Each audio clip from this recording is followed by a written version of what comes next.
Hello dear student, again welcome to this YouTube channel. आपको पता है चैप्टर नंबर 7 ऑल्टरनेटिंग करंट जो है उसकी 3 पार्ट मैंने ऑलरेडी अपलोड कर दिए थे। तो आज की इस वीडियो में हम चैप्टर नंबर 7 का जो 4th पार्ट है, जो पेंडिंग टॉपिक है, जिसमें एक टॉपिक है ट्रांसफॉर्मर का और एक है एसी जनरेटर का, उसको कवर करेंगे। साथ में सीबीएसई सैम्पल पेपर के जो क्वेश्चन हैं और कुछ एक्स्ट्रा क्वेश्चन भी इस वीडियो के अंदर हम उसको सोल्व करेंगे। इससे पहले वाले चैप्टर्स की भी वीडियो मैंने अपलोड कर दी है, अगर नहीं देखा तो आप डिस्क्रिप्शन में आपको पूरी प्लेलिस्ट का लिंक मिल जाएगा, वहाँ से जाके आप उन वीडियोस को देख सकते हैं। चलिए इस वीडियो को स्टार्ट करते हैं, जिसमें हम एसी चैप्टर के ऑलमोस्ट सभी टॉपिक्स जो हैं आप देख सकते हैं स्टार्टिंग वाले कवर कर लिए थे। लास्ट के 2 टॉपिक बचे हैं, जिनमें ट्रांसफॉर्मर्स जो है वो थोड़ा ज़्यादा इंपॉर्टेंट टॉपिक है। हालांकि एसी जनरेटर भी अच्छा टॉपिक है, मैं ये नहीं बोलूँगा, लेकिन ट्रांसफॉर्मर की इंपॉर्टेंस थोड़ी सी ज़्यादा है। चलिए स्टार्ट करते हैं। सबसे पहला, ट्रांसफॉर्मर है क्या? तो कुछ चीज़ें जो मैं अंडरलाइन करूँगा वो आपके जो है 1 मार्क पॉइंट ऑफ व्यू से भी बहुत इंपॉर्टेंट है। अगर आप देखें यहाँ पर आपको एसी डिवाइस लिखा मिल रहा होगा, तो ये 1 लाइनर भी बहुत इंपॉर्टेंट है कि ट्रांसफॉर्मर एक ऐसा डिवाइस है जो एसी पे काम करता है, यानी ऑल्टरनेटिंग करंट या अल्टरनेटिंग वोल्टेज पे काम करता है। तो एक एसी डिवाइस है। दूसरा, ये करता क्या है? तो ये वोल्टेज को इंक्रीज डिक्रीज दोनों कर सकता है। हम ट्रांसफॉर्मर की हेल्प से कम वोल्टेज को ज़्यादा कर सकते हैं और ज़्यादा को कम भी कर सकते हैं। तो transformer is a AC device which is use to increase और डिक्रीज अप्लाइड वोल्टेज। जो भी हम अप्लाई करेंगे उसको कम ज़्यादा कर सकते हैं।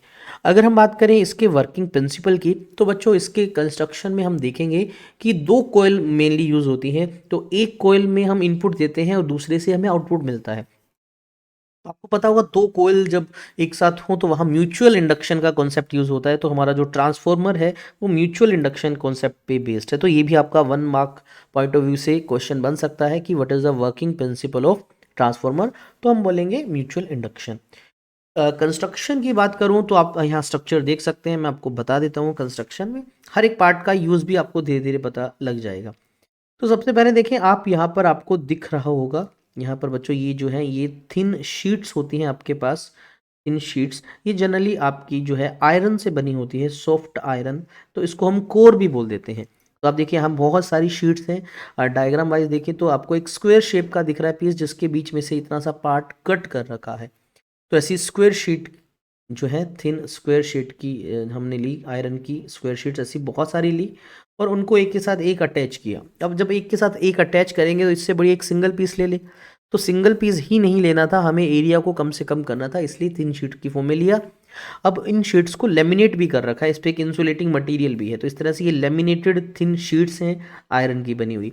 इसके इस साइड पे हमने एक तार को, कॉपर की वायर को वाउंड कर रखा है। ये कॉपर की वायर भी इंसुलेटेड है। तो इस कोयल को हम प्राइमरी कोयल बोलते हैं और दूसरी साइड में भी हमने एक कोयल जो है उसको लपेट रखा है, इसको हम सेकेंडरी कोयल बोलते हैं। तो जो प्राइमरी कोयल है इसके अक्रॉस हम इनपुट अप्लाई करेंगे। तो ये जो सोर्स देख रहे हो ये हमारा इनपुट है, एसी सोर्स है यहाँ, और हमें यहाँ पर बदले में आउटपुट चाहिए। तो आउटपुट के लिए हमेशा ध्यान रखना, एक रेजिस्टेंस लगाते हैं जिसको जनरली लोड रेजिस्टेंस बोलते हैं। तो ये आउटपुट लेने के लिए है। तो ये हुआ इसका कंस्ट्रक्शन। ठीक है, चलिए अब थोड़ा सा डिटेल में समझते हैं। तो इसमें एक रेक्टेंगुलर सॉफ्ट आयरन कोर है, अभी अभी मैंने बताया स्क्वायर शेप भी हो सकता है, जो लेमिनेटेड शीट से बना है। बच्चों इसका भी एक रीज़न है कि इसको लेमिनेटेड शीट क्यों लिया, क्योंकि बच्चों मुझे एरिया को कम करना था, बल्क पीस नहीं लेना था। ऐसा क्यों? आप एक टॉपिक है जो हमारे सिलेबस में नहीं है, एडी करंट का। तो एक्चुअल में एडी करंट बन जाते हैं, उसको अवॉइड करने के लिए। ठीक है, अब लिख सकते हो to reduce eddy currents. Eddy current syllabus में नहीं है, बस ये वर्ड आपको पता होना चाहिए। हालांकि एडी करंट ऐसे समझ सकते हो कि ये एनर्जी को लॉस करवाने में हेल्प करता है एडी करंट। तो उसको हम कम से कम चाहते हैं, तो भाई एरिया कम से कम लो, तो इसलिए हमने बीच में से कट लगा दिया और ऊपर से हमने थिन शीट्स ली, क्योंकि वो बल्क पीस में ज़्यादा होते हैं। तो हमने थिन शीट ली लेमिनेटेड। अगर आप डायग्राम देखें तो बच्चों ये सिमेट्री भी यूज़ हो सकती है, ये भी सिमेट्री यूज़ हो सकती है। इस तरह की शीट्स भी यूज़ हो जाती हैं जिसमें प्राइमरी कोयल और सेकेंडरी कोयल एक ही के ऊपर लपेटी होती है। इसमें देखिए प्राइमरी इधर है, सेकेंडरी इधर है। ये दोनों ही पॉसिबिलिटीज़ हैं। जो पहले वाला है वो ज़्यादा बेटर होता है। ठीक है, तो P और S, P means primary, S means secondary. Insulated copper wire होता है जो वाउंड होता है सेम कोर के ऊपर। सेम कोर का बेनिफिट ये मिलता है कि जितना फ्लक्स जो है क्रिएट करेगा प्राइमरी, उतना सेकेंडरी को मिल जाएगा। जो प्राइमरी कोयल है हम उस पर इनपुट अप्लाई करते हैं और जो सेकेंडरी कोयल है हम उस पर आउटपुट ऑब्टेन करते हैं। ठीक है, तो ये आप डायग्राम बना सकते हैं। मैं बोलता हूँ अगर आपको डायग्राम बनाना है आपके एग्जाम में, लेटर से ये 5 मार्क के क्वेश्चन में एक पार्ट आ जाए 3 मार्क्स का, तो हम ये वाला जो डायग्राम है इसको प्रेफर करेंगे, क्योंकि इससे थोड़ा सा ज़्यादा डिटेल में हमें पता लग रहा है। अब सिंबल की बात करें तो जो ट्रांसफॉर्मर है उसका जो नॉर्मल सिंबल होता है इस तरह से हम प्राइमरी कोयल को दिखाते हैं इस जगह, ठीक है, और दूसरी जगह हम सेकेंडरी कोयल को दिखा देते हैं, और बीच में इस तरह से इन दोनों की कपलिंग को दिखाने के लिए कि ये नहीं एक के ऊपर एक है इस तरह से दिखा देते हैं, ठीक है। This is the symbol for transformer. हम अभी थोड़ी देर बाद ट्रांसफॉर्मर के दो टाइप पढ़ेंगे, step up and step down, तो उसके अकॉर्डिंग सिंबल थोड़ा चेंज हो जाता है। देखिए अगर हम प्राइमरी के अंदर नंबर ऑफ टर्न्स कुछ दिखाते हैं, सेकेंडरी के अंदर हम उससे ज़्यादा नंबर ऑफ टर्न्स दिखा देते हैं, तो हम इसको बोलेंगे बच्चों स्टेप अप ट्रांसफॉर्मर। और इसका बिल्कुल उल्टा, हम प्राइमरी में ज़्यादा नंबर ऑफ टर्न्स दिखा दें और सेकेंडरी में थोड़ा नंबर ऑफ टर्न्स को कम दिखा दें, तो इसको हम बोलेंगे स्टेप डाउन ट्रांसफॉर्मर, ठीक है। स्टेप अप और ये होगा स्टेप डाउन। इसके बारे में डिटेल में हम थोड़ी देर में सीख जाएंगे कि ये होते क्या है। अच्छा अब बात है इसकी वर्किंग पे। तो मान लीजिए ये हमारी दो कोयल हैं, ये प्राइमरी ये सेकेंडरी, और हमने इस पे इनपुट अप्लाई कर रखा है। आपको पता होगा इस तरह का सिंबल होता है इनपुट का, एसी इनपुट। और आउटपुट लेने के लिए क्या करते हैं, हम सेकेंडरी कोयल पे यहाँ पर एक लोड रेजिस्टेंस लगा देते हैं, तो ये हमारा आर एल आउटपुट लेने के लिए बना दिया। तो ये दोनों एक के ऊपर ही कोयल होते हैं, आपको पता है। कुछ टर्म्स जो इनसे रिलेटेड आपको पता होना चाहिए। देखिए जो प्राइमरी के अक्रॉस वोल्टेज होगा या जिसको हम ईएमएफ बोलते हैं, उसको ईपी से लिखेंगे, E for EMF, P for primary. तो प्राइमरी कोयल का ईएमएफ ईपी से लिखेंगे। सेकेंडरी के अकॉर्डिंग जो मिलेगा, सेकेंडरी पे जो हमें मिलेगा उसको ईएस लिख देंगे। प्राइमरी के अंदर भी कुछ नंबर ऑफ टर्न्स है उसको एनपी से लिखा, सेकेंडरी के अंदर भी कुछ नंबर ऑफ टर्न्स है उनको एनएस से लिखा। और अगर हम करंट का टर्म भी यूज करेंगे आगे, तो भाई प्राइमरी वाले के लिए करंट को मैं आईपी लिख दूंगा और सेकेंडरी वाले को मैं आईएस से लिख दूंगा। अब मान लीजिए जब हमने प्राइमरी को एसी से कनेक्ट किया, तो भाई इसके अंदर जो है करंट फ्लो होना स्टार्ट हुआ, और वो भी आपको पता है कौन सा, चेंजिंग करंट, क्योंकि एसी है तो चेंजिंग करंट जाएगा। तो जैसे ही चेंजिंग करंट गया, तो प्राइमरी कोयल के अंदर चेंजिंग करंट जाने से इसने जो फ्लक्स क्रिएट किया वो भी चेंज होगा टाइम के साथ, क्योंकि जहां पर करंट चेंज होता है तो मैग्नेटिक फील्ड चेंज होगा, तो ऑटोमेटिक फ्लक्स चेंज होगा। तो प्राइमरी कोयल के अक्रॉस जो फ्लक्स चेंज हो रहा है टाइम के साथ, उसको मैंने मान लिया d five B by D t. ये क्या है, rate of change of magnetic flux जो प्राइमरी के अंदर हो रहा है, हर एक सिंगल कोयल के साथ ऐसा हो रहा है, ठीक है। अच्छा अब अगर दोनों कोयल एक दूसरे के साथ कनेक्टेड है, कनेक्टेड मतलब एक के ऊपर ही दूसरा वाउंड कर रखा है, तो इससे बेनिफिट क्या मिलता है, जितना फ्लक्स प्राइमरी ने क्रिएट किया उतना सेकेंडरी को मिलता है। बोल सकते हो कि there is no leakage of magnetic flux या minimum leakage of magnetic flux, ये सबसे ज़्यादा बेनिफिशियल रहता है। बट इन रियलिटी 100% तो ऐसा नहीं होता, लेकिन यहाँ पर हम आइडियल सिचुएशन ही लेके चल रहे हैं, तो मैं यही कंसिडर करूंगा जितना फ्लक्स जो है हर एक कोयल के साथ प्राइमरी में लिंक कर रहा है, उतना ही हर एक कोयल सेकेंडरी के साथ लिंक कर रहा है। लेकिन फर्क क्या है, यहाँ नंबर ऑफ टर्न्स दोनों की अलग अलग है। तो हमने क्या देखा, आपको याद होगा शायद, ईएमएफ का, इंड्यूस्ड ईएमएफ का फॉर्मूला होता था number of turns into D five by D T, और यहाँ पर माइनस का साइन होता था लेंज लॉ के अकॉर्डिंग, अगर आपको याद होगा। तो प्राइमरी के अंदर अक्रॉस कितना ईएमएफ हो जाएगा, हम उसको निकालते हैं, उसको ईपी लिखा, फॉर्मूला माइनस लेंज लॉ से आया था। नंबर ऑफ टर्न्स इसके अंदर एनपी है, और चेंज ऑफ फ्लक्स हमने D five by D T मान रखा है। अब सेकेंडरी के अंदर बच्चों, सेकेंडरी के अंदर निकालना है तो फॉर्मूला क्या होगा, ई एस, यस क्यों, क्योंकि e m of secondary is equals to minus number of turn उसकी एन एस है, लेकिन फ्लक्स तो इसको प्राइमरी वाला ही मिल रहा है, तो D five by D T ही लिखा। ये इक्वेशन नंबर 1, ये इक्वेशन नंबर 2। अब दोनों को डिवाइड करना है, तो मैंने ई पी को जब ई एस से डिवाइड किया, तो मेरे पास आया माइनस का N P D five B divide by D T whole divide by minus का N S D five B by D T. तो कुछ कैंसिल हो रहा है, यस ये पूरी टर्म इससे कैंसिल हुई, माइनस से माइनस कैंसिल, हमारे पास आया n p by n s. अब ये जो NP बाय NS का रेशो है, NP means number of turns primary coil का, NS मतलब number of turns secondary coil का, ये जो रेशो है, या इधर देखो आप EP EMF across primary, EMF across secondary, ठीक है। अभी हालांकि इस रेशो का भी नाम पढ़ेंगे आगे, लेकिन इससे पहले एक चीज़ देखो, EMF कहीं ना कहीं N के डायरेक्टली प्रोपोर्शनल है। यहाँ ऊपर प्राइमरी है तो यहाँ पर भी प्राइमरी है, तो EMF जो प्राइमरी के अक्रॉस होगा वो उसके नंबर ऑफ टर्न्स डिसाइड करेंगी, और सेकेंडरी के अक्रॉस EMF उसकी नंबर ऑफ टर्न्स डिसाइड करेंगे। सोचो अगर मैं प्राइमरी में नंबर ऑफ टर्न्स कम रखूं और सेकेंडरी में नंबर ऑफ टर्न्स को बढ़ा दूं, तो मुझे सेकेंडरी के अंदर EMF भी ज़्यादा मिलेगा, क्योंकि ये इन दोनों के प्रोपोर्शनल है। मैं यहाँ रिजल्ट लिख देता हूँ कि EMF जो होगा वो नंबर ऑफ टर्न्स के प्रोपोर्शनल है। और इस रेशो को बच्चों इसका जस्ट रिवर्स करना, NS को ऊपर ले जाऊं, NP को नीचे ले जाऊं, तो ये भी रिवर्स हो जाएगा। इस रेशो को हम बोलते हैं ट्रांसफॉर्मेशन रेशो, K से लिख देते हैं इसको। तो होता क्या है, ratio of number of turns in secondary coil to the number of turns in primary coil, NS by NP। और अगर मैं EMF की टर्म में लिखूं तो ये होगा ES बाय EP। इस रेशो को K से लिख देते हैं, स्मॉल k से, ट्रांसफॉर्मेशन रेशो। जो K है इसकी वैल्यू मैं अगर बात करूँ तो वो लेस देन 1 भी हो सकता है, के जो है इक्वल टू 1 भी हो सकता है और के ग्रेटर देन 1 भी हो सकता है, बिकॉज़ ये डिपेंड करता है नंबर ऑफ टर्न्स पे और यही फैक्टर डिसाइड करेगा कि हमारा ट्रांसफार्मर वोल्टेज को इंक्रीज़ कर रहा है या डिक्रीज़ कर रहा है।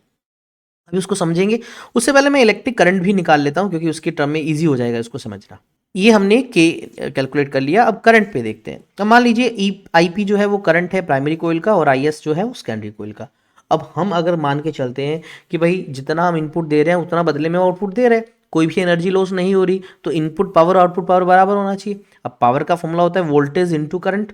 वोल्टेज यहाँ पर प्राइमरी का, करंट यहाँ पर प्राइमरी का, वोल्टेज यहाँ पर सेकेंडरी का, करंट भी यहाँ पर सेकेंडरी का, ऐसे तो लिखा जाएगा। अब यहाँ से मुझे क्या चाहिए बच्चों, मैं इनका रेशो लिख लेता हूँ। देखो मैं क्या करता हूँ, आई एस को इधर ले जाता हूँ, तो i p divide by i s is equals to e s by e p. और ये टर्म अगर आपको याद होगा e s by e p, इसको तो हम n s by n p भी लिखते हैं, जो कि आपका के ही होता है। यानी अगर मैं यहाँ देखूँ तो मैं इस फॉर्मूले को करंट की टर्म में भी लिख सकता हूँ, लेकिन यहाँ छोटा सा फर्क है। अगर आप थोड़ा सा ध्यान से देखिए तो मैं आपको थोड़ी देर पहले बता चुका हूँ, ई की वैल्यू एन के डायरेक्टली है, बट करंट की वैल्यू जो है वो एन के इन्वर्सली आ रही है। कैसे, यहाँ अगर प्राइमरी का करंट है तो यहाँ नंबर ऑफ टर्न प्राइमरी की नीचे है, तो ये रिजल्ट आपको थोड़ा सा आइडिया होना चाहिए। यानी अगर मैं नंबर ऑफ टर्न सेकेंडरी का बढ़ा दूंगा तो मुझे ईएमएफ तो ज़्यादा मिलेगा लेकिन बदले में करंट कम हो जाएगा। क्यों, ऐसा क्यों, ताकि एनर्जी कंजर्व रहे। अब दोनों का पढ़ लेते हैं, स्टेप अप ट्रांसफार्मर क्या है, स्टेप डाउन ट्रांसफार्मर क्या है। देखिए बहुत ही सिंपल है। अगर मैं तुमसे बोलूं कि ये जो ट्रांसफॉर्मर रेशो जो है के, अगर वो ग्रेटर देन 1 है, तो एक क्वेश्चन तो यहाँ पर बन गया, के की वैल्यू ग्रेटर देन अगर 1 है तो वो कौन सा ट्रांसफॉर्मर है, वो स्टेप अप है। अगर ऐसा है तो नंबर ऑफ टर्न जो है सेकेंडरी की ज़्यादा होंगी किससे, प्राइमरी से, और इससे रिजल्ट में क्या मिलेगा, ईएमएफ अक्रॉस सेकेंडरी है वो ज़्यादा मिलेगा किससे, प्राइमरी से। लेकिन ये काम कर देगा, करंट को उल्टे ऑर्डर में लिख देगा, तो जो करंट है वो आपको क्या मिलेगा, सेकेंडरी में कम मिलेगा और प्राइमरी में क्या मिलेगा, ज़्यादा। तो मैं बोल सकता हूँ स्टेप अप ट्रांसफार्मर वोल्टेज को तो बढ़ा देता है लेकिन बदले में करंट को कम कर देता है। और वहीं स्टेप डाउन में के जो है वो लेस देन 1 होता है आपका। इससे क्या होगा, नंबर ऑफ टर्न सेकेंडरी में कम लेनी है, प्राइमरी में ज़्यादा होगी। एज अ रिजल्ट ईएमएफ जो है वो सेकेंडरी का कम होगा, प्राइमरी पे ज़्यादा होगा, यानी वोल्टेज को डिक्रीज कर रहा है, लेकिन ये करंट को बदले में क्या कर देगा, इंक्रीज कर देगा। तो मैं कुल मिला के बोल सकता हूँ स्टेप अप ट्रांसफार्मर जो है वो ईएमएफ को, वोल्टेज को इंक्रीज करता है, लेकिन बदले में जो करंट है उसको बच्चों डिक्रीज कर देता है। और वहीं स्टेप डाउन ट्रांसफार्मर है वो ईएमएफ को डिक्रीज कर देता है लेकिन वो करंट को इंक्रीज कर देता है। ठीक है, ये दोनों का अपना अपना यूजेस है। स्टेप अप डाउन में आपको बता चुका हूँ ये सारी रेशो, के इसका लेस देन 1 होता है, के इसका ज़्यादा। अगर सिंबल वाइज दिखाऊं, स्टेप डाउन में क्या होता है, प्राइमरी में नंबर ऑफ टर्न्स आपको पता होगा ज़्यादा होते हैं, ठीक है। सेकेंडरी में जो नंबर ऑफ टर्न्स हैं वो थोड़े कम दिखाने हैं, और बीच में कपलिंग के लिए इस तरह से आप दिखा सकते हो।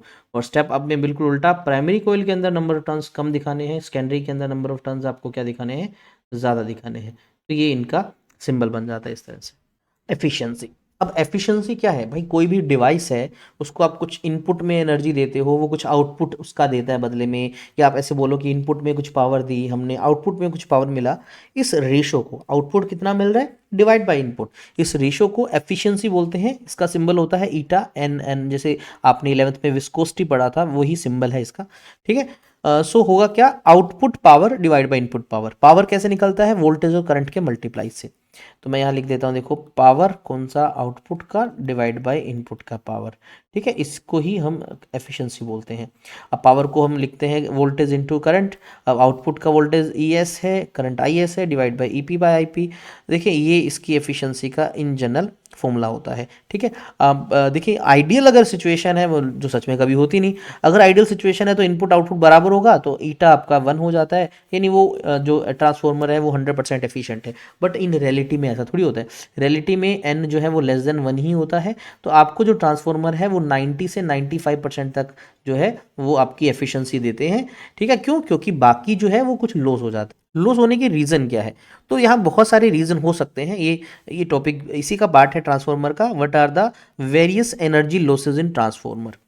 तो फर्स्ट है फ्लक्स की लीकेज का। अब आप ध्यान दो, एक हमारी प्राइमरी कोयल है और एक सेकेंडरी कोयल है। तो हमने फॉर्मूले में डी फाई बी, आपको अगर याद हो, d phi b by D t दोनों के लिए सेम लिया था। ऐसा इसलिए लिया था ताकि जितना फ्लक्स पहले ने क्रिएट किया, या पहले जो प्राइमरी कोयल की हर एक टर्न को जितना फ्लक्स मिल रहा है, मैंने माना सेकेंडरी को भी उतना मिल रहा है। ये हमने कंसीडर किया था। ये कब था? जब एक के ऊपर एक हम माउंट करते हैं, बट इन रियलिटी ऐसा नहीं होता। कुछ जगह आपका फ्लक्स लीकेज हो जाता है, मतलब जितना इसने क्रिएट किया उतना दूसरे को नहीं मिल पाता। ठीक है, एयर गैप्स की वजह से ऐसा हो जाता है, या फिर प्राइमरी सेकेंडरी कोयल थोड़ा दूर है, डिज़ाइन ऐसा है, तो ये सब रीज़न है। तो इसको कम करने के लिए क्या करो, ज़्यादा से ज़्यादा प्राइमरी सेकेंडरी को एक ही कोयल के एक ही कोर के ऊपर माउंट करो। तो ये तरीका था, इसीलिए हमने ऐसा किया था। दूसरा है भाई, जो वाइंडिंग है तो वो कॉपर की वायर, और कॉपर की वायर का रेजिस्टेंस है, और जब एक रेजिस्टिव सर्किट में या जिसका कुछ रेजिस्टेंस हो उसमें जब करंट जाता है तो भाई वो हीट तो बनाएगा बनाएगा, इसलिए बहुत सारी एनर्जी हीट की फॉर्म में भी लॉस हो सकती है। तो इसलिए हम इसको जनरली लो वोल्टेज या तो यूज़ करते हैं, या रेजिस्टेंस को कम करने के लिए क्या करते हैं, हम ए को बढ़ा देते हैं, जो वायर है वो थिक यूज़ करते हैं, थिक वायर्स की वाउंडिंग बना देते हैं। नेक्स्ट एडी करंट, याद हो थोड़ी देर पहले मैंने आपको बताया था एडी करंट। एडी करंट होता क्या, देखिए, जब भी हमारे पास कोई मेटल का पीस होता है, बल्क पीस या सॉलिड पीस है मेटल का, और उसके अराउंड जब मैग्नेटिक फ्लक्स या फील्ड चेंज हो रहा होता है ना, तो उसके अंदर अपने आप एक करंट बन जाता है, जिसको एडी करंट बोलते हैं। अब करंट है तो वो भी हीट तो करेगा ही करेगा। और यहाँ पर तो भाई क्या है, आयरन की कोर है, मेटल है, बहुत अच्छा मेटल है वो भी, आयरन की कोर है, और आसपास एसी करंट जा रहा है। एसी करंट तो चेंजिंग फील्ड बनाता है, तो अगर चेंजिंग फील्ड बना तो भाई इस आयरन के कोर के अंदर भी करंट इंड्यूस हो सकता है, एडी करंट इंड्यूस हो जाएगा, और अगर एडी करंट इंड्यूस होगा तो हीट तो बनाएगा बनाएगा। तो क्या करें, एडी करंट को कम करने के लिए क्या करते हैं, जो शीट है बच्चों वो आपकी थिन होती है, वो लेमिनेटेड करके फिर उनको साथ में जोड़ देते जाते हैं, थिन लेमिनेटेड शीट यूज़ करके, और उसका एरिया भी कम होता है, आपको पता है, पूरा पीस यूज़ ना करके उसका इतना सा पार्ट यूज़ किया, ठीक है, ये वाला पार्ट यूज़ किया। तो ये तरीका होता है एडी करंट को कम करने के लिए। देन है हिस्टेरिसिस। हिस्टेरिसिस आपको मैंने मैग्नेटिज्म चैप्टर में लास्ट में बताया था, जो कि डायरेक्ट सिलेबस का पार्ट ये भी नहीं है। कुछ ऐसा समझो, जब कोई फेरोमैग्नेटिक मटेरियल, भाई आयरन की कोर की बात हो रही है, वो तो एक फेरोमैग्नेटिक मटेरियल है, उसके आसपास मैग्नेटिक फील्ड इंक्रीज होता है फिर डिक्रीज होता है, क्योंकि एसी है तो फील्ड तो कम ज़्यादा होगा ही होगा। तो जब एक फेरोमैग्नेटिक सब्सटेंस के आसपास मैग्नेटाइजेशन और डीमैग्नेटाइजेशन बार बार होता है, उस केस में भी हीट की फॉर्म में एनर्जी लॉस होती है, और वो एनर्जी एक्चुअल में डिपेंड करती है हिस्टेरिसिस कर्व के इस ग्राफ के एरिया पे। अब ये एरिया अगर हम सब मटेरियल्स में देखें तो सॉफ्ट आयरन के केस में सबसे कम होता है, इसलिए हमने सॉफ्ट आयरन यूज़ कर लिया। और वहीं अगर जैसे स्टील है, वो भी एक फेरोमैग्नेटिक मटेरियल है, हमने उसका कोर क्यों नहीं बनाया, क्योंकि अगर मैं उसका कोर बनाता तो उसका ये जो एरिया होता है बच्चों, ये काफ़ी ज़्यादा होता है, तो वहाँ एनर्जी लॉस ज़्यादा होता है, मैग्नेटाइजेशन डीमैग्नेटाइजेशन। तो सभी मटेरियल्स को जब कंपेयर किया तो सॉफ्ट आयरन उसमें सबसे बेस्ट मिला, क्योंकि उसका हिस्टेरिसिस लॉस सबसे कम होता है, वो एनर्जी सबसे कम लॉस करेगा। इसके अलावा एक और आप लिख सकते हो बच्चों, हमिंग नॉइस, मैग्नेटोस्ट्रिक्शन नाम से भी होता है, हमिंग नॉइस उसी को बोलते हैं। तो इसमें क्या होता है कि बहुत सारे पार्ट जो होते हैं उनकी वाइब्रेशंस की वजह से भी कुछ साउंड क्रिएट होता है, हमिंग नॉइस क्रिएट होती है। हालांकि इसको कम से कम करने के लिए इसमें ऑयल्स वॉयल्स डाल देते हैं, ताकि ज़्यादा से ज़्यादा वाइब्रेशंस को एब्जॉर्ब किया जा सके और साउंड क्रिएट ना हो। हमिंग नॉइस या मैग्नेटोस्ट्रिक्शन नाम से एक वर्ड लिखा मिलेगा आपको। अब भाई क्या यूज़ है हमारे ट्रांसफार्मर के, तो यूजेस पे आते हैं। हमने ट्रांसफार्मर पढ़ लिया अच्छे से। भाई स्टेप अप डाउन दो ट्रांसफार्मर हमने सीखे। स्टेप अप आपको पता है वोल्टेज बढ़ाएगा, करंट कम करेगा, स्टेप डाउन उल्टा है। तो स्टेप डाउन जो कि वोल्टेज को करता है करंट कम, लेकिन करंट को बढ़ा देता है, आपको पता है। तो इसका यूज़ किया जाता है वेल्डिंग करने में, क्योंकि वेल्डिंग में जनरली हमें मेटल को मेल्ट करना होता है, और मेल्ट करने के लिए बहुत ज़्यादा हीटिंग चाहिए, और हीटिंग के लिए बहुत ज़्यादा करंट चाहिए। तो करंट इंक्रीज कौन करता है, स्टेप डाउन ही तो करता है। स्टेप डाउन ट्रांसफार्मर का यूज़ किया जाता है हीट ऑब्टेन करने के लिए, इंडक्शन फर्नेस के लिए। बहुत सारी भट्टियाँ फर्नेस ऐसी होती है जहाँ पर हीट जो है वो इस मेथड की हेल्प से बनाई जाती है, स्टेप डाउन ट्रांसफार्मर। वहीं स्टेप अप ट्रांसफार्मर की बात करें, इसका यूज़ किया जाता है एक्सरेज को प्रोड्यूस करने के लिए या न्यून एडवर्टाइजमेंट्स में, क्योंकि एक्सरे को या न्यून एडवर्टाइजमेंट होती है बहुत ज़्यादा हाई वोल्टेज पे काम करती हैं, तो उनको प्रोड्यूस करना है, बहुत ज़्यादा हाई वोल्टेज चाहिए, तो स्टेप अप ट्रांसफार्मर यूज़ करते हैं। वहीं हम इनका यूज़ वोल्टेज रेगुलेटर के तौर पे कर सकते हैं, जहां पर हमें वोल्टेज को रेगुलेट करना होता है, कम आ रही है तो ज़्यादा करना है, ज़्यादा आ रहा है तो कम करना है। रेडियो सेट्स की बात करें, मतलब रेडियो जो पहले यूज़ करते थे, आजकल रेडियो यूज़ नहीं होते। टेलीविज़न, टीवी, इन सब के अंदर छोटा छोटा ट्रांसफार्मर लगा होता है, जो यही वोल्टेज रेगुलेशन के काम करता है।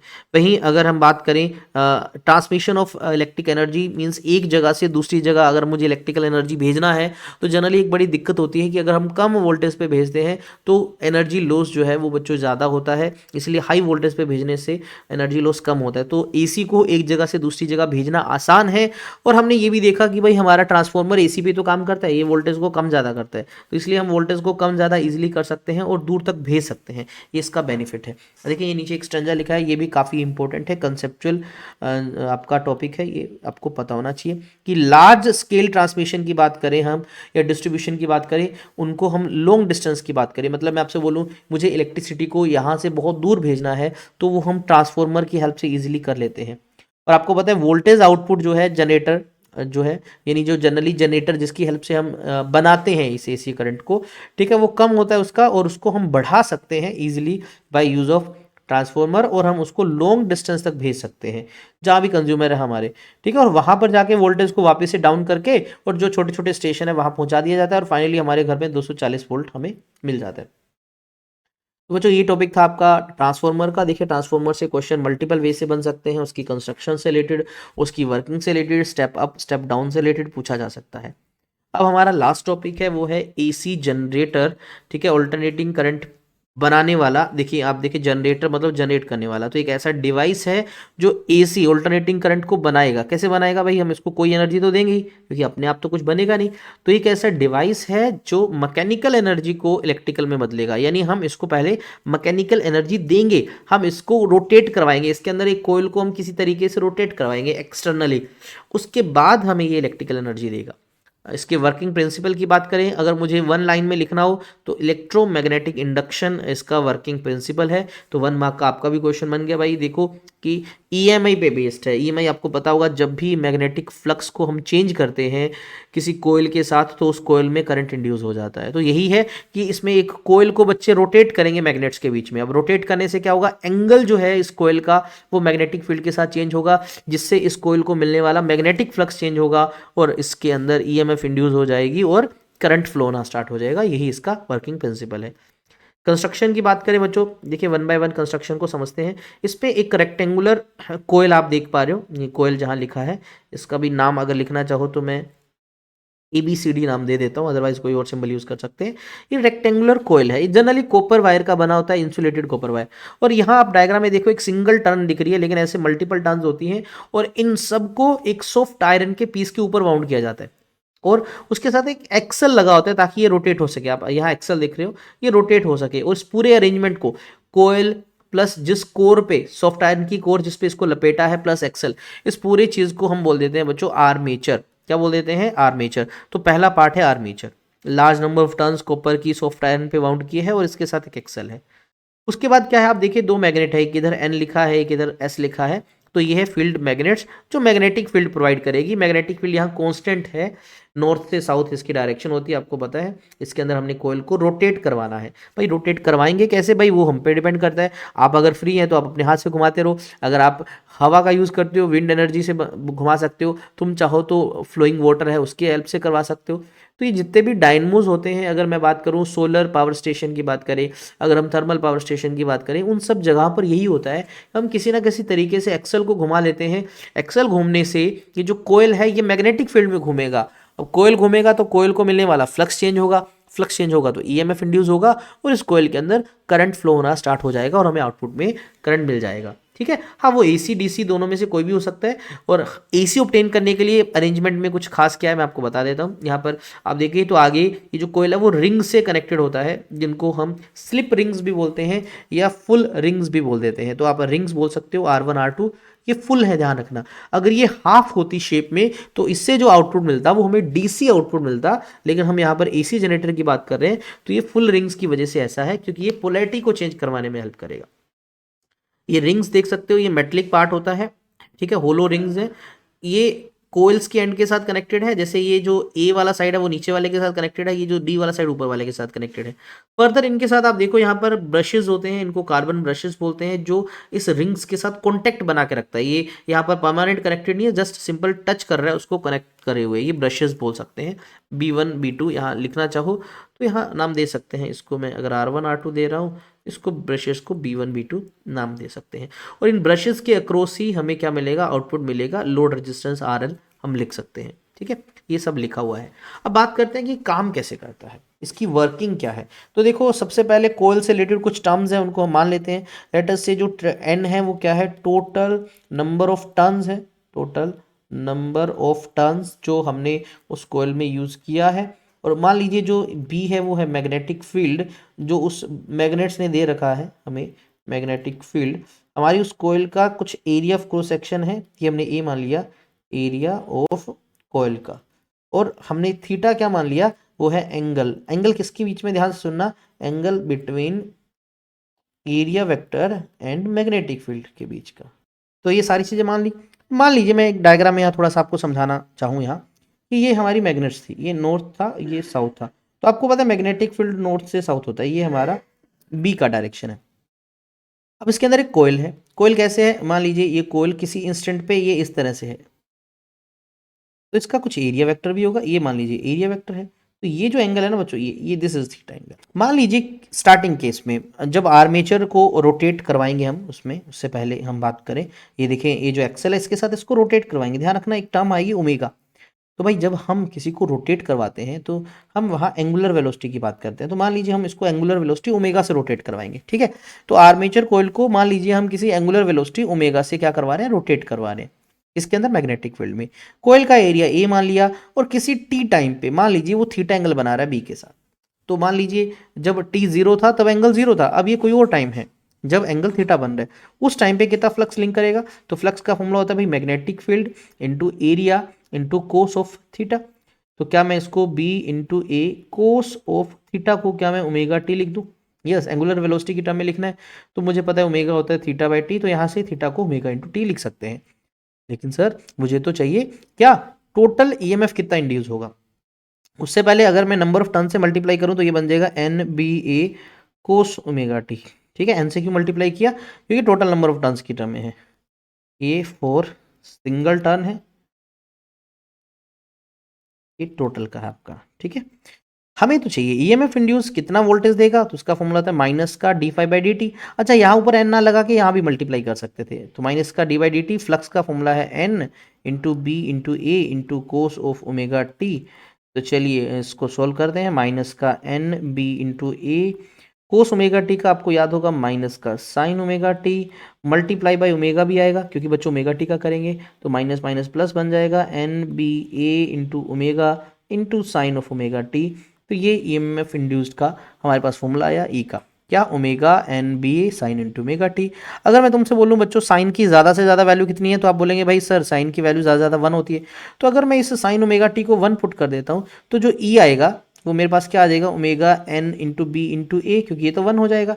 तो यानी साइन की मैक्सिमम से मैक्सिमम वैल्यू पुट कर दी तो ईएमएफ भी आपको मैक्सिमम वैल्यू मिल जाएगी, तो मैं उसको ई नोट बोल सकता हूँ। तो ये जो टर्म आगे आप देख सकते हो इसको हम ई नोट लिख देंगे, ठीक है, E naught peak value of voltage. तो E is equal to E naught sine omega T. आप बड़ा कैपिटल ई भी यूज़ कर सकते हो, ऐसा नहीं कि छोटा यूज़ करो। तो इस तरह से मुझे वोल्टेज मिल रही है। अगर आप देखो जरा, आपको ई की वैल्यू मिल रही है E naught sine omega T. इसका मतलब कि जो हमें आउटपुट में वोल्टेज मिल रहा है वो साइन के ग्राफ को फॉलो करेगा, और साइन के ग्राफ को फॉलो करने का मतलब डायरेक्शन और वैल्यू दोनों चेंज होगी। तो इसका मतलब भी करंट जो है हमारा वो कौन सा है, वो एसी नेचर का करंट हमें मिलेगा। अगर हमें करंट चाहिए, ये तो वोल्टेज हमने निकाला, करंट चाहिए तो हम वोल्टेज को करंट इंटू रेजिस्टेंस लिख सकते हैं। तो करंट आएगा हमारा वोल्टेज बाय रेजिस्टेंस। तो जो वोल्टेज की वैल्यू उसको रेजिस्टेंस से डिवाइड किया, तो peak value of voltage divide by resistance हमारा पीक करंट बन जाता है। तो ये I is equal to I naught sine omega T की टर्म में हमने लिख दिया, तो ये हमें मिलेगा। ग्राफ बनाना चाहे तो हम ग्राफ भी इसका प्लॉट करेंगे, अभी मैं आपको बता देता हूँ, ठीक है। तो ये हमारा ईएमएफ था। सो अल्टरनेटिंग है, आप देख सकते हैं इस इक्वेशन से आपको पता लग रहा है ई नोट यहाँ पर इसकी पीक वैल्यू है। करंट की एक्सप्रेशन भी हमने लिख दी, हमने I is equal to sine omega T की टर्म में। ओके, ये एनसीईआरटी में डायग्राम लिया गया, इसकी हालांकि कुछ बहुत ज़्यादा इंपॉर्टेंस तो नहीं है, बस सिर्फ सिचुएशन को समझाने के लिए कि कैसे अलग अलग टाइम पे हमें अलग अलग वैल्यू मिल रही है। तो आपको पता है ईएमएफ की इक्वेशन जो है वो है E naught sine omega T, या ई नोट को मैं omega N into B into A भी लिख सकता हूँ, ये सब पीक वैल्यू है, इंटू साइन ओमेगा टी। तो इसका ग्राफ साइन का बनेगा। तो अगर मैं ग्राफ प्लॉट करता हूँ किसके बीच में, ईएमएफ के बीच में और टाइम के बीच में, अब देखो ये साइन का ग्राफ बन रहा है। ऊपर ये अलग अलग सिचुएशन क्या है, ये अलग अलग सिचुएशन पे आपको कोयल की पोजीशन बता रखी है। सोचो इनिशियली कोयल कुछ ऐसे रखा हुआ है। ऐसे रखने का मतलब क्या है बच्चों, कि आपको कहा गया वो मैग्नेटिक फील्ड के प्लेन के अलोंग है। अगर ऐसा है तो सर थीटा जीरो होगा। थीटा 0 अगर मैं पुट करता हूँ यहाँ पर, इसको थीटा ही तो मान लो, साइन 0 0, आपका ईएमएफ 0 आ जाएगा, तो ईएमएफ 0 है। फिर क्या किया हमने, कोयल को रोटेट करवा दिया, तो उसका एरिया वेक्टर जो है वो मैग्नेटिक फील्ड के साथ 90 डिग्री एंगल बना रहा है। तो अगर ए और बी के बीच का एंगल 90 डिग्री हो गया तो साइन 90 तो 1 होता है। तो अगर ये 1 है तो आपको क्या मिल जाएगा, ईएमएफ की वैल्यू मिल जाएगी ई नोट, पीक वैल्यू। तो देखो इस पे 90 पे पीक वैल्यू है। फिर रोटेट करवा दिया बच्चों हमने, क्या कर दिया, हम 180 एंगल डिग्री पे ले गए, यहाँ पर थीटा क्या है 180 डिग्री है, और अगर थीटा 180 अगर हम पुट करते हैं तो अगेन आपको 0 मिलेगा, तो ईएमएफ 0। फिर 270 एंगल का, ठीक है, 270 पे फिर से आपको मैक्सिमम मिल जाएगा बट नेगेटिव मिलेगा, फिर आपका 360 पे 0। तो यानी ये अलग अलग ओरिएंटेशन पे बता रखा है कि आपको कैसे ईएमएफ की वैल्यू ऐसे मिल रही है। ग्राफ आपका साइन का है, इसका मतलब आपको अल्टरनेटिंग करंट मिल रहा है। चलिए अब हम क्वेश्चंस लगाते हैं बच्चों इस चैप्टर के कुछ, ताकि कॉन्सेप्ट थोड़ा सा और क्लियर हो सके। आपको इस क्वेश्चन में बोला भाई, कमला जो है वो पैडल करती है एक बाइसिकल को, ठीक है। Pedal the bicycle are attach to 100 turn coil of area. भाई उस जो साइकिल के बाइसिकल के जो टायर हैं अगर हम बात करें तो उसके अंदर 100 नंबर ऑफ कोयल हैं हमारे पास, एन की वैल्यू दे रखी है, और एरिया भी आपको दे रखा है 0.10 मीटर। कोयल को रोटेट करवा रखा है हमने at a half a revolution per second, एक सेकेंड में half revolution, and it is placed in a uniform magnetic field, आपको बी भी दे दिया। और आपसे बोला कि perpendicular to the axis of rotation, okay, magnetic field perpendicular axis of rotation के, हमें मैक्सिमम वोल्टेज जनरेट पूछी गई। भाई अगर सर, अगर आपको याद होगा इस क्वेश्चन को करने के लिए अभी अभी हमने देखा कि जब भी कोई चीज़ कोयल, स्पेशली कोयल जब रोटेट होता है तो ईएमएफ का इंड्यूस का फॉर्मूला होता है E naught sine omega T, ये तो फॉर्मूला होता है। और मैं अगर ई नोट की वैल्यू लिखूं तो वो होता है आपका N b into a into omega, ऐसे ही तो कुछ होता है, ये ईएमएफ का फॉर्मूला होता है। अब यहाँ पर जो कोयल है वो रेक्टेंगुलर ना देके सर्कुलर दे दिया, नंबर ऑफ टर्न्स दे रखा है, बी दे रखा है, ओमेगा आपको कुछ नहीं दे रखा, हाँ ये हाफ आ रिवोल्यूशन पर सेकंड दे रखा है, तो इसका कुछ यूज है। तो यानी आपको क्या दे दिया बच्चों, जो फ्रिक्वेंसी है वो दे रखी है हाफ, क्योंकि रिवोल्यूशन पर सेकंड आपका न्यू होता है। तो यहाँ से ओमेगा निकालना है तो ओमेगा होता है 2 पाई इंटू फ्रिक्वेंसी, तो 2 पाई इंटू हाफ, तो मेरे पास क्या आ जाएगा पाई, ओमेगा की वैल्यू पाई आ जाएगी, तो मैं ये यूज कर सकता हूँ। चलिए मुझे बाद में एक चीज लिख दी, मैक्सिमम वोल्टेज। भाई अगर हम बात कर रहे हैं मैक्सिमम वोल्टेज की, तो मैक्सिमम वोल्टेज क्या होती है आप बताओ।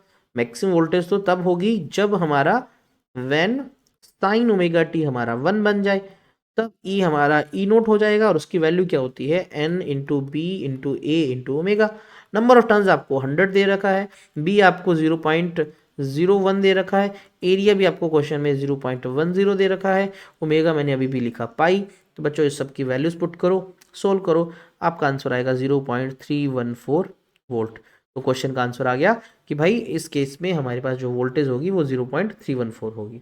आप देख सकते हैं ये आंसर आपका दे रखा है। चलिए नेक्स्ट क्वेश्चन पे कुछ और एक्स्ट्रा क्वेश्चन है, ये इसका एसी जनरेटर के बेस का क्वेश्चन। नेक्स्ट क्वेश्चन है, एक रजिस्टर आपको दे रखा है आर यानी 200 ओम इसका रेजिस्टेंस है, कैपेसिटर यानी सी दे दिया, और माइक्रोफेराड है तो बच्चों 15 इंटू 10⁻⁶ करना पड़ेगा फेराड में बदलने के लिए, और उसको जोड़ रखा है एक बैटरी से जो 220 वोल्ट की और 50 हर्ट्ज फ्रिक्वेंसी है, यानी ये सिंपल वाला 50 हर्ट्ज है बच्चों आपके पास। आपको ओमेगा चाहिए ना, तो 2 पाई से मल्टीप्लाई करना पड़ेगा इसको, तो आपके पास आ जाएगा 100 पाई, ओमेगा की वैल्यू आई 100 पाई, ओके। फिर आपसे बोला करंट बताओ एक तो सर्किट का, फिर आपसे बोला वोल्टेज की आरएमएस वैल्यू बताओ रजिस्टर और कैपेसिटर के अक्रॉस, फिर क्या एल्जेब्रिक सम ऑफ वोल्टेज जो है वो अप्लाइड से ज्यादा है, अगर है ऐसा क्यों। चलो मैं वन बाय वन आपको समझाता हूँ कि इस क्वेश्चन में करना क्या है। फर्स्ट ऑफ ऑल इस क्वेश्चन में देखो आपको आर और सी दे रखे हैं, तो यानी ये क्वेश्चन हमारा आरसी सर्किट का है, एलसीआर का नहीं है, ये आरसी सर्किट, इसमें आर और सी का लगा रखा है। तो अगर ऐसा है तो मुझे करंट के लिए पहले रेजिस्टेंस निकालना पड़ेगा, है ना। और जब आपको याद होगा एक से ज़्यादा कंपोनेंट हो, आर एल सी तीनों में से मतलब एक से ज़्यादा हो, तो हम उसको जनरली इम्पीडेंस बोलते हैं। तो मैं फर्स्ट पार्ट को निकालता हूँ, तो मैं पहले निकालता हूँ इम्पीडेंस, हालांकि मुझे करंट चाहिए बच्चों, ध्यान रखना। इम्पीडेंस मतलब जेड, जेड का जनरल फॉर्मूला होता है आपका r square plus XL minus XC का होल स्क्वायर। अब एक्सएल तो आपका है ही नहीं, ये जीरो है ये वाला फैक्टर, तो एक्सी हमें दे रखा है, इससे निकाल लेते हैं। तो आर स्क्वायर प्लस एक्सी का होल स्क्वायर। अब इनकी वैल्यू अलग अलग निकाल लेते हैं। देखो आर की वैल्यू आपको कितनी दे रखी है, 200 ओम दे रखी है, अपनी सिस्टमेटिक वे से सोल्व करना है। आपको एक्सी की वैल्यू चाहिए, वो 1/ओमेगा इंटू सी है, 1/ओमेगा की वैल्यू आपको 100 पाई है, सी की वैल्यू आपको कितनी गिवन है 15, वो ऊपर जाके प्लस का 6 बन जाएगा। अच्छा इसको कर लेना है हमें सोल्व, तो ये आपके पास आएगा ऑलमोस्ट 212.3 ओम आ जाएगा, ठीक है, इसको सोल्व कर लेना।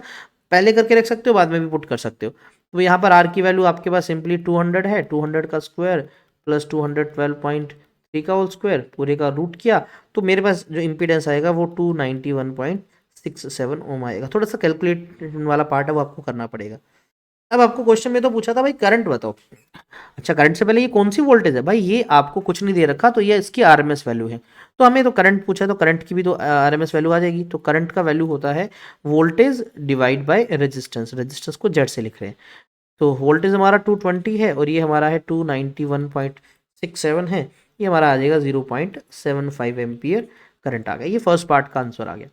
सेकंड पार्ट में पूछा वोल्टेज की आरएमएस वैल्यू बताओ जो रजिस्टर और कैपेसिटर के अक्रॉस है।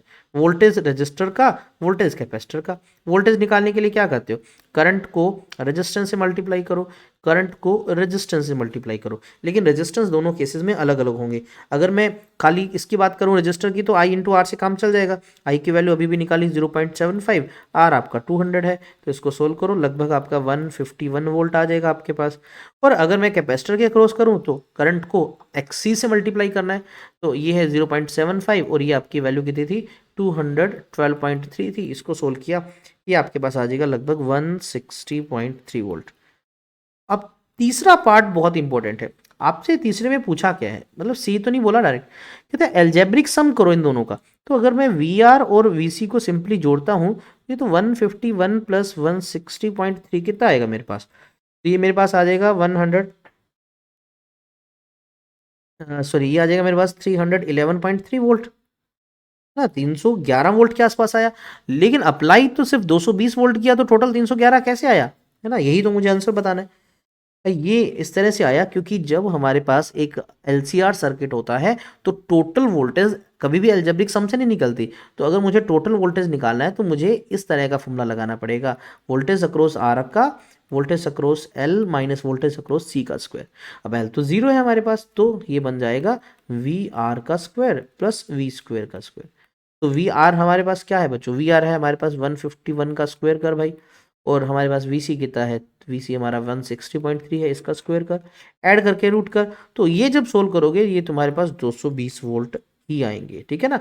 यानी हमें एल्जेब्रिक सम नहीं करना, हमें जो सम करना है वो फेजर के अकॉर्डिंग करना है, क्योंकि ये वाला फॉर्मूला जो है ये कहाँ से आता है, ये फ्रॉम फेजर डायग्राम आता है, मुझे इस फॉर्मूले का यूज़ करना पड़ेगा। तो भाई ये था ये क्वेश्चन हमारा। चलिए चेक करें, हाँ देखिए ये फर्स्ट पार्ट है, ये सेकंड, फर्स्ट पार्ट के दोनों है, सेकंड का ये निकाल लिया, फिर ये एक्सप्लेन कर रखा आपको। चलिए नेक्स्ट क्वेश्चन की बात करें 7.8। बोला साइनोसोडियल वोल्टेज है जिसकी पीक वैल्यू दे रखी है, वोल्टेज की पीक वैल्यू यानी वी नोट दे रखा है 283 वोल्ट, फ्रिक्वेंसी दे दी आपको 50 हर्ट्ज, तो आपको पता है ओमेगा जो होगा वो 100 पाई होगा। ओके, एलसीआर सर्किट है, ठीक है, आर भी है एल भी है, सी तीनों की वैल्यू गिवन है। पहले तो इम्पीडेंस पूछ लिया आपसे, इम्पीडेंस मतलब टोटल रेजिस्टेंस। देखो आर तो आपको डायरेक्टली गिवन है ही, कितना 3 ओम, तो मुझे पता है एक्सएल और एक्सी भी कैलकुलेट करना पड़ेगा। चलिए पहले एक्सएल निकालते हैं। इसका फॉर्मूला होता है ओमेगा इंटू एल, यानी ओमेगा की वैल्यू आपको पता है 100 पाई इंटू एल, एल की वैल्यू आपको गिवन है 25.48 इंटू 10⁻³ तो जब इसको सोल्व करते हैं बच्चों, ये अपने पास आपके आती है लगभग 8 ओम के आसपास। वहीं एक्सी होता है 1/ω/c 1/100 पाई, और सी का वैल्यू है आपके पास 796 माइक्रो है, तो -6 ऊपर जाके +6 बन गया। इसको सोल्व करते हैं बच्चों, ये आपके पास आता है ऑलमोस्ट 4 ओम। तीनों निकल चुके हैं। अब फर्स्ट पार्ट सोल्व करें। इंपेडेंस पूछा है, इंपेडेंस मतलब जी पूछा आपसे। फॉर्मूला आपको याद होगा r square plus XL minus XC का होल स्क्वायर। तो ये बना आपका 3 स्क्वायर प्लस 8 माइनस 4 का होल स्क्वायर। फिर इसको पूरे को सोल्व करो, आपके पास फाइनली आ जाता है 5 ओम। ठीक है, इसको सोल्व करके आ जाएगा। फर्स्ट पार्ट हो गया। तो phase difference between voltage and source current, circuit है, फेज डिफरेंस पूछा है भाई। फेज डिफरेंस मतलब फाई आपसे पूछा है। तो अगर आपको याद होगा तो फेज डिफरेंस फाई निकालने के लिए हम टेंजेंट का यूज करते थे। आपको याद होगा टेंजेंट ऑफ फाई जो होता है वो होता है आपका XL minus XC by r, या फिर इनमें से कोई भी जो बड़ा है उसके अकॉर्डिंग हम कर सकते हैं। ठीक है, एक्सी माइनस एक्सएल भी कर सकते हैं, ऐसा कुछ नहीं है। तो इसकी वैल्यूज पुट कर दो। एक्सएल की वैल्यू मेरे पास है 8 माइनस 4 डिवाइड बाई 3, तो ये मेरे पास आएगा 4/3। तो जो फाई आएगा वो आएगा टेंजेंट इनवर्स 4/3। आप यहाँ तक लिख सकते हो। ठीक है, ये आपका एंगल हुआ। और अगर आपको लॉग टेबल या ट्रिग्नोमेट्री फंक्शन का टेबल गिवन है तो आप इसकी वैल्यू जब चेक करते हैं तो ये फाई आपका आता है 53.1 डिग्री। और ये प्लस का आया, इसका मतलब मैं बोल सकता हूँ कि भाई मैंने एक्सएल को बढ़ा लिया एक्सी से, तो इसका मतलब ये सर्किट इंडक्टिव डोमिनेंस है, इसमें इंडक्टर डोमिनेंट है। और अगर ऐसा है तो वोल्टेज आगे है, करंट पीछे है, कितने एंगल से, इतने एंगल से। तीसरा पार्ट करते हैं C, power dissipated in the circuit बताओ। भाई पावर का फॉर्मूला जो होता है वो मुझे पता है, आई स्क्वायर इंटू आर होता है। तो आई ये है क्या, यहाँ पर बच्चों ये जो करंट है वो आरएमएस वैल्यू है, तभी तो पावर उस टाइम की बताएंगे इंटू आर। अब आरएमएस वैल्यू कैसे निकाले, मुझे तो पीक वैल्यू दे रखी है करंट की, करंट की पीक वैल्यू निकाली, हमने नहीं निकाली, अभी नहीं निकाली, चलो वो निकाल लेंगे। तो अगर मुझे करंट की आरएमएस वैल्यू चाहिए तो मुझे करंट की पीक वैल्यू को √2 से डिवाइड करना पड़ेगा। ओके, करंट की पीक वैल्यू कैसे निकलेगी, वोल्टेज की peak value divide by resistance divide by √2। अब वोल्टेज की पीक वैल्यू आपको गिवन है 283, रेजिस्टेंस कौन सा यहाँ आर नहीं, टोटल आएगा यहाँ पर बच्चों, इसको जी लिखूंगा मैं, तो डिवाइड बाय 5 डिवाइड बाय √2, तो हमारे पास ये जो आएगा ये 40 एम्पियर आएगा। अब यहाँ पर ये पुट कर सकता हूँ, 40 स्क्वायर इंटू आर, आर यहाँ पर टोटल रेजिस्टेंस है यार। भाई हमसे पूछा पावर डेसिपेटेड, आपको पता होगा एलसीआर सर्किट में एल और सी जो है इन दोनों का पावर कंजम्पशन जीरो होता है, तो पावर सारी डेसिपेट करता कौन है, रेजिस्टेंस करता है। तो मुझे यहाँ रेजिस्टेंस की ही वैल्यू लिखनी है, आर ही लिखना पड़ेगा, तो आर की वैल्यू हमारे पास कितनी है 3, तो ये हमारे पास आ जाएगा बच्चों 48,100 वाट पावर कंज्यूम हुई, वो रजिस्टर पे होगी खाली। फिर लास्ट में आपसे पूछ लिया पावर फैक्टर की वैल्यू बताओ, भाई कोस ऑफ 5 बताना है, तो कोस की वैल्यू 4/3 पे बता दो, या आप लिख दो कोस की वैल्यू किस पे, 53.1 डिग्री पे बता दो आप। ठीक है, तो हमारे पास ये वैल्यू आएगी 0.6, ये आंसर आपका। चलिए चेक करिए, हाँ ये सारा सॉल्व कर रखा है, बिल्कुल आप चेक कर सकते हैं 0.6 और ये। ओके नेक्स्ट क्वेश्चन बढ़ते हैं भाई। तो बोला कि फ्रिक्वेंसी जो है, ये जो पीछे एग्जांपल हमने किया उसको वेरी करेंगे।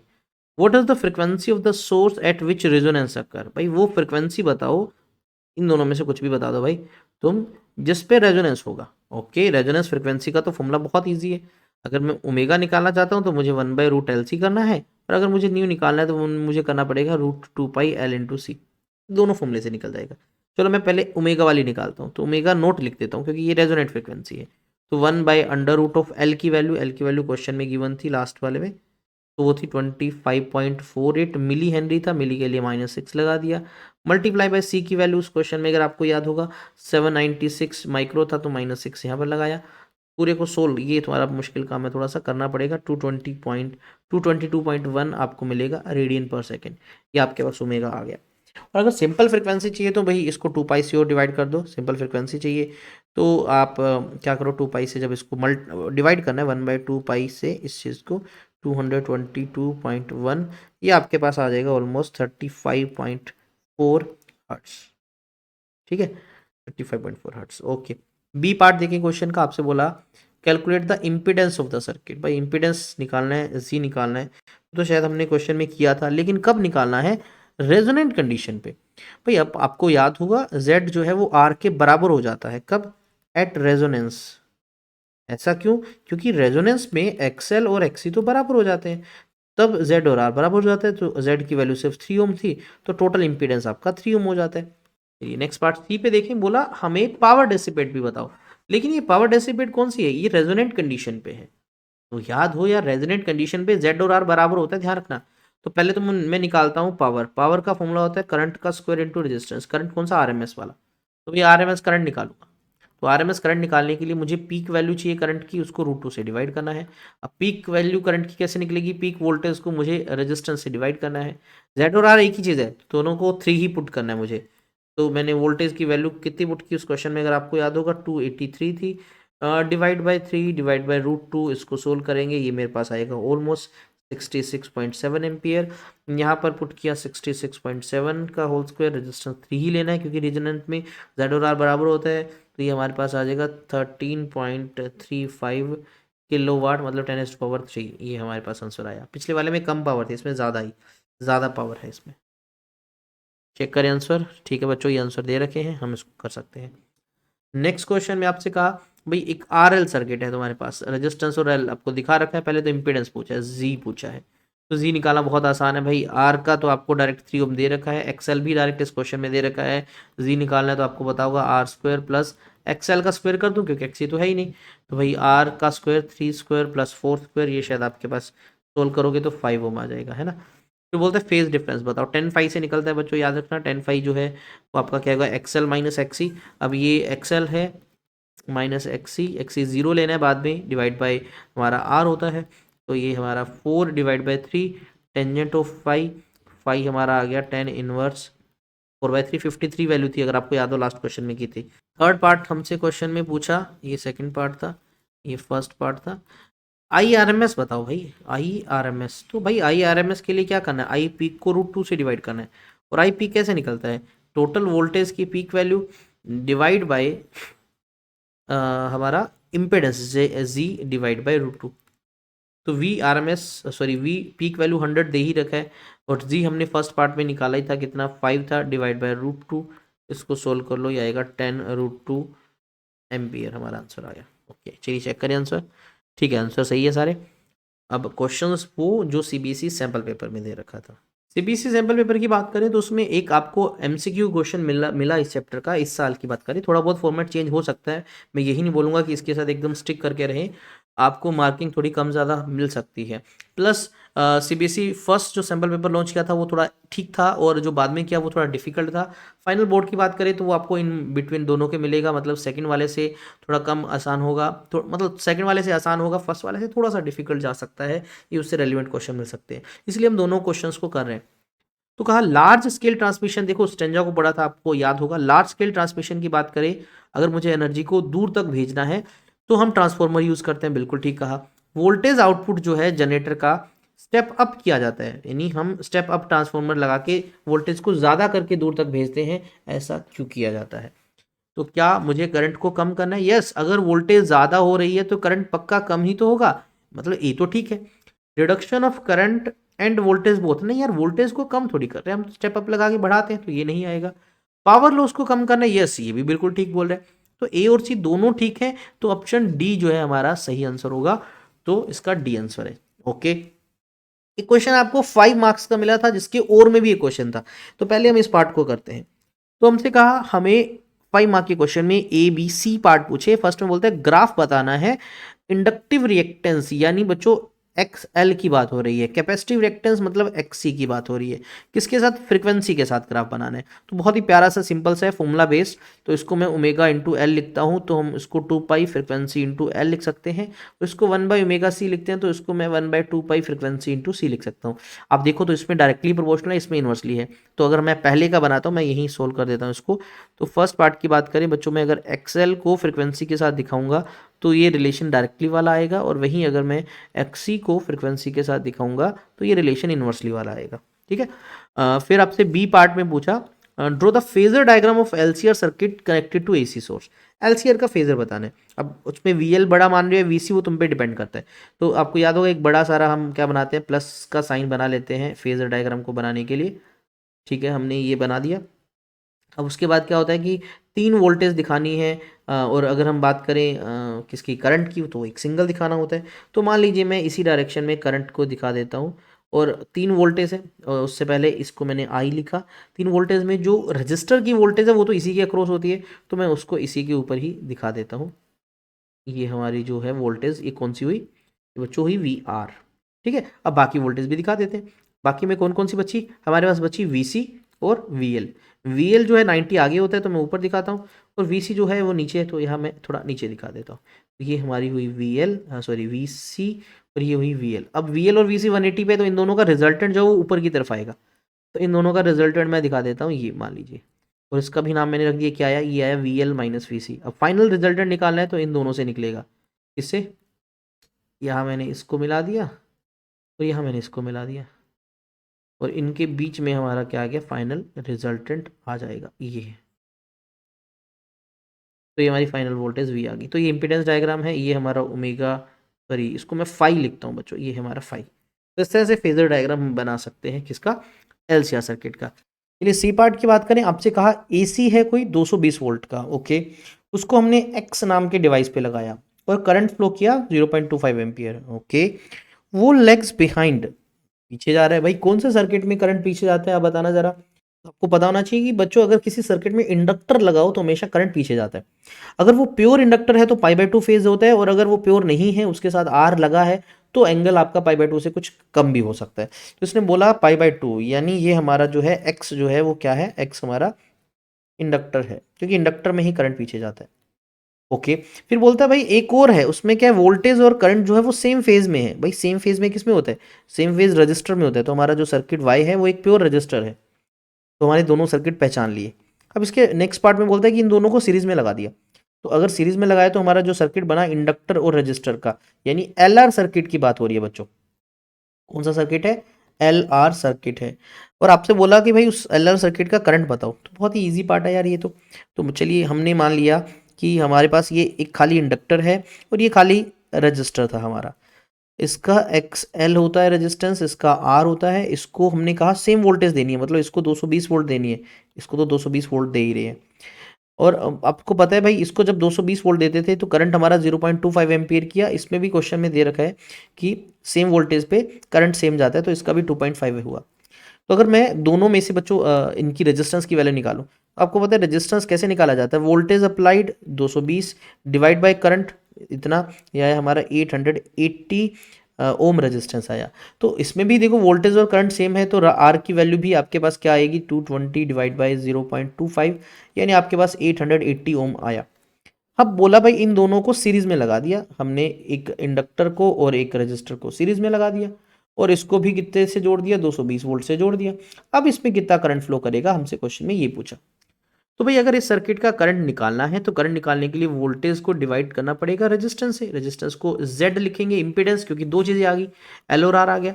वोल्टेज तो 220 ही रखनी है, लेकिन Z कैसे निकलता है, under root of r square plus x l square, क्योंकि एक्स ही तो जीरो है हमारा। तो यह आया 220 डिवाइड बाई आर स्क्वायर, यानी ये 880 स्क्वायर प्लस 880 स्क्वायर। तो मैं √2 करके भी कर सकता था इसको, 220 इंटू √2 इंटू 880। इसको बच्चों सोल्व करते हैं तो हमारे पास जो करंट की वैल्यू आती है वो आती है 0.177 एम्पियर। तो फाइनली मैं बोलूँगा जो करंट फ्लो कर रहा है वो 0.177 एम्पियर। हाँ थोड़ा सा कैलकुलेशन वाला पार्ट है लेकिन ज़्यादा मुश्किल नहीं था। तो इसका सी पार्ट का आंसर है। चलिए चेक करते हैं आंसर। तो ये ठीक है, ये दोनों ग्राफ थे। बी पार्ट में फेजर डायग्राम था, सी पार्ट में पहले नाम बताना था। देखो ये इंडक्टर है, ये रजिस्टर है, और ये बाद में सोल्व कर रखा है। ठीक है, चलिए नेक्स्ट एक इसी क्वेश्चन के और में एक क्वेश्चन दे रखा था आपको, उसकी हम बात करें। तो आपसे बोला कि एक सीरीज एलसीआर सर्किट है, इसी सोर्स से जोड़ दिया, फेजर डायग्राम की हेल्प से इंपीडेंस का डेरिवेशन करना है। मतलब ये डेरिवेशन वाला पार्ट है, तुम कर सकते हो। फेजर डायग्राम की हेल्प से हमें जेड का फॉर्मूला ड्राइव करना है, जो कि आता है r square plus XL minus x square. ठीक है, बस फेजर डायग्राम बनाना है बच्चों, उससे ईजी हो जाएगा। ये आपको याद होगा फर्स्ट पार्ट में हमने ये यहाँ तक ये डायग्राम बना लिया था। बस उसके बाद क्या है, पाइथागोरस से क्या निकालो, ई निकालो। कैसे आएगा, इसका स्क्वायर प्लस इसका स्क्वायर, और हमें फिर उसको रेजिस्टेंस के टर्म में लिख देना है और हमें जेड मिल जाएगा। तो हमने ये पीछे आप देखो तो थर्ड पार्ट में हमने ये ड्राइव किया हुआ है, तो आप कर सकते हो। और हमारे फेजर डायग्राम से ही आएगा, पहले एक एनालिटिकल ट्रीटमेंट होता था वो नहीं, सिर्फ फेजर से ही करना है। सेकेंड पार्ट की बात करें, फिर बोला ग्राफ बनाओ करंट का और फ्रिक्वेंसी का इसी सोर्स की, explaining the nature of variation of for two different resistance R1 R2 where R1 is less than R2, और रेजोनेंस पे बनाने ग्राफ करंट और फ्रिक्वेंसी का। तो अगर आपको याद होगा ग्राफ कुछ इस तरह से हमने एक नॉर्मल बनाना सीखा है कि अगर मुझे इस एक्सिस पे करंट को दिखाना है, इस एक्सिस पे मैं फ्रिक्वेंसी को दिखा रहा हूँ, एसी फ्रिक्वेंसी को, तो इन जनरल जो इनका जो ग्राफ होता है बच्चों वो कुछ इस तरह का ग्राफ हमारा बनता है। लेट अस से ये जो ग्राफ है हमारा ये R1 रेजिस्टेंस पे बना, और ये पॉइंट हमारा मैक्सिमम करंट को इंडिकेट करता है। इसको सॉलिड लाइन से बना लेना हम इस तरह से, और ये जो पॉइंट है हमारा ये रेजोनेंट फ्रिक्वेंसी को इंडिकेट करता है। ठीक है, ये नॉर्मल है, ये हमारा आई मैक्स है, ये R1 के लिए है। अब बोलता है R2 भी दिखाओ, और R2 इससे बड़ा है, यानी R1 छोटा है। तो मैं इसको चलो R2 के लिए लिखता हूँ, छोटे के लिए सॉरी बड़ी रेजिस्टेंस के लिए हमने बना दिया ये। छोटे रेजिस्टेंस के लिए आपको पता है ये जो ग्राफ है बच्चों थोड़ा ऊपर की तरफ चला जाता है, वो थोड़ा शार्प हो जाता है। ठीक है, यानी उसके लिए जो आई मैक्स है वो बढ़ जाता है। हाँ, रेजोनेंट फ्रीक्वेंसी वही रहती है। ये किसके लिए रहता है, R1 क्यों, क्योंकि R1 is less than R2। तो आपको पता होगा जैसे जैसे रेजिस्टेंस कम होता है, जो बैंडविड्थ है 2 डेल्टा ओमेगा उसको कम होना है, इसलिए ये देखो थिन बन गया है ना। तो ये आपको ग्राफ प्लॉट करना है, देख लो। दिखाऊं आपको ये ग्राफ, तो ये रहा आपका ग्राफ, ये कर्व है इस तरह से। सो जो छोटे वाला है अंदर वाला, ये आपका R2 का है, और ये ऊपर वाला R1 का है। ध्यान रखना ये पीक या शार्प जो है उसी का होगा जिसका रेजिस्टेंस कम होगा आपका। तो फिर जो दूसरा सैंपल पेपर लॉन्च हुआ था उसका ये क्वेश्चन है, MCQ क्वेश्चन 1 मार्क का आपका जो है, एक प्योर रजिस्टर की बात कर रहा है, AC पावर सोर्स से जोड़ रखा है, इनमें से कौन सी स्टेटमेंट ट्रू है। एवरेज करंट जो है सर्किट का 1 फुल साइकिल का 0 होता है। बिल्कुल ठीक कहा, AC का एवरेज फुल साइकिल का हमेशा 0 होता है। फिर बोलते हैं करंट इन फेजर लीड, नहीं भाई, करंट और वोल्टेज सेम फेज में होता है, तो ये दूसरा गलत बोल रहे हैं। Average power dissipated by the register is 0, ये भी गलत है। रजिस्टर में ही तो पावर डेसिपेट होती है, VRMS इंटू IRMS। इंडक्टर और कैपेसिटर में 0 होती, तो इसका सिर्फ पहला ही स्टेटमेंट ठीक है, ओनली ए। तो इसका ऑप्शन नंबर ए आंसर है। ठीक है, बिल्कुल सही आंसर है। नेक्स्ट पार्ट की बात करते हैं। एक क्वेश्चन 3 मार्क्स का आपका, सॉरी 5 मार्क का क्वेश्चन, ये 3 मार्क का नहीं है, 5 मार्क का क्वेश्चन आपको 33 नंबर क्वेश्चन मिला था। उसमें आपको बोला कि इंडक्टर है जिसका इंडक्टेंस L है, उसको AC सोर्स से जोड़ रखा है, वोल्टेज भी गिवन है 100 sin ओमेगा टी। ये 100 क्या बच्चों, ये V नोट की वैल्यू है आपके पास 100। ग्राफ भी दिखा रखा है, उसमें एक्सेल आपको दिखा रखा है फ्रीक्वेंसी के साथ, एक्सेल की फ्रीक्वेंसी के साथ डायरेक्टली रिलेशन आपको दिख रहा है। तो बहुत ईजी है कैलकुलेट करना यार। एक्सेल तुम्हें पता है क्या होता है, ओमेगा इंटू एल, या इसको मैं लिख सकता हूँ 2 pi into frequency into L. ऐसा क्यों बता रहा हूँ, जब भी दो चीज़ों का मल्टीप्लाई तीसरी चीज़ हो और आप उनको क्या करते हो भाई, इस चीज़ को तुमने वाई एक्सिस पे दिखा रखा है, इस दूसरे को तुमने एक्स एक्सिस पे दिखा रखा है, तो स्लोप वाला कॉन्सेप्ट यूज़ कर सकते हैं। तो अगर मुझे ओमेगा निकालना है तो क्या, अगर मुझे एल निकालना है तो मैं क्या करूंगा, एक्सएल को ओमेगा से डिवाइड कर दूंगा, या फिर एक्सएल को मैं 2 पाई इंटू फ्रिक्वेंसी से डिवाइड कर दूंगा, तो मेरे पास एल आ जाएगा। तो एल क्या है, एल एक्चुअल में स्लोप है इस ग्राफ का। तो स्लोप कैसे निकलेगा भाई, एक्सएल की value divide by this term करना है हमें, 2 पाई से मल्टीप्लाई करके।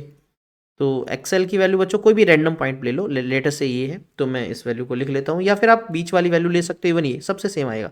तो जनरली अगर आप ऐसे कंफ्यूज हो तो हमेशा मिडिल वैल्यू लो। देखो 20 एक्सएल की value divide by 2 into pi, as it is है, पाई को आप वैल्यू भी पुट कर सकते हो। फ्रिक्वेंसी इस पॉइंट पे आपकी 100 है, तो आप इसको सोल्व कर लीजिए बच्चों। ये आपके पास आएगा 0 से 0 कैंसिल, 2 से 2 कैंसिल, 1/10 पाई, और इसकी वैल्यू पुट करने के बाद आपको आएगा 0.032। एल की वैल्यू हेनरी में होती है तो एच में आ गया। ये फर्स्ट पार्ट था। बी पार्ट की अगर हम बात करें, बोला if the source is replaced by a battery of V 100 volt. भाई हमने एक DC लगा दिया, देखो पहले तो साइन साथ दिख रहा है तो AC है, अब DC लगा दिया। देन इंडक्टिव रिएक्टेंस कितना होगा, तो भाई ये तो बहुत ही आसान है, जैसे हम ये कनेक्ट करेंगे तो फ्रीक्वेंसी तो उसकी 0 होती है, किसकी, फॉर DC। अगर ऐसा है तो एक्सएल जो आएगा वो ओमेगा यानी 2 pi into 0 into L, l की कुछ भी वैल्यू हो तो आपका एक्सएल 0 आ जाएगा। ठीक है, एक्सएल 0 आ जाएगा, इसने इंडक्टिव रिएक्टेंस ही तो पूछा है, तो एक्सएल हमारा 0 आ जाएगा। तो ये था इस क्वेश्चन का आंसर, बहुत ईजी था ना ये वाला।